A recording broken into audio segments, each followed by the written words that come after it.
নমস্কার, আমরা তৃণমূল কংগ্রেসের সাংসদ মহুয়া মৈত্র বলছি। আমরা এখন পার্লামেন্ট স্ট্রিট থানায় আমাদের আটক করা হয়েছে। আমরা সকালবেলা সংসদ থেকে নির্বাচন কমিশনের অফিসে গিয়েছিলাম। নির্বাচন অফিসে আমাদের ঢুকতে দেওয়া হয়নি। আমাদের দিল্লি পুলিশ আটক করে ব্যারিকেড দিয়ে আটক করে বাসে তুলে দিয়েছে।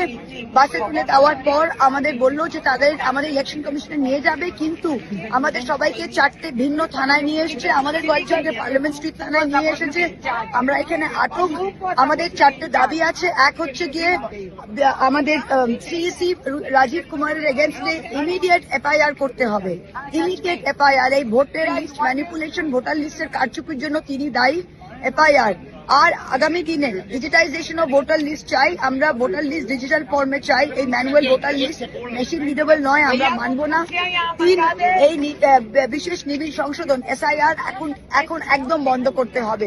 এরকম ভাবে বুলডেজ করে ভয় দেখিয়ে অপোজিশন রাজ্যে আপনারা 65 লাখ 10 লাখ লোককে এরকম ভাবে বাদ দেবেন, এটা আমরা কোনোভাবেই অ্যাকসেপ্ট করবো না।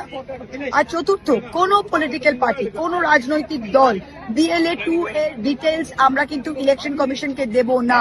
কারণ ইলেকশন কমিশনকে দেওয়া মানে আমাদের BLA 2 ডিটেলস গুলো বিজেপির হাতে যাবে। এই 4টে জিনিসের দাবিতে আমরা